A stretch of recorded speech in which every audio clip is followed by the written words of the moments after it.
இந்த வீடியோவில் நல்லா சுட சுட ரோட்டு கடை சன்னா எப்படி பண்ணுறேன்னு பார்த்துடலாமா. அதுக்கு வந்து 3 ஆனியன் வந்து எடுத்துக்கோங்க. அதை மிக்ஸி ஜாருக்குள்ளே போட்டுக்கோங்க. அப்புறம் ஒரு தக்காளி, அப்புறம் பச்சை மிளகா, 3 பல் பூண்டு, கொஞ்சம் இஞ்சி வந்து போட்டு நல்லா அரைச்சி எடுத்துக்கோங்க. நெக்ஸ்ட்டு ஸ்டவ் ஆன் பண்ணி கடாய் வந்து குக்கர் வந்து வச்சுக்கோங்க. அதில் வந்து 5 டேபிள் ஸ்பூன் போல் ஆயில் வந்து ஆட் பண்ணிக்கோங்க.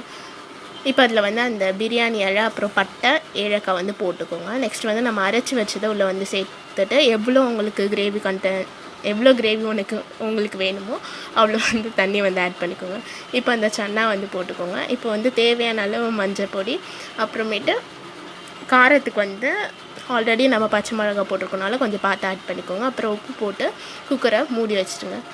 ஒரு நல்லா அந்த சன்னா வேகிற வரைக்கும் நம்ம வந்து விசில் வந்து விடணும்.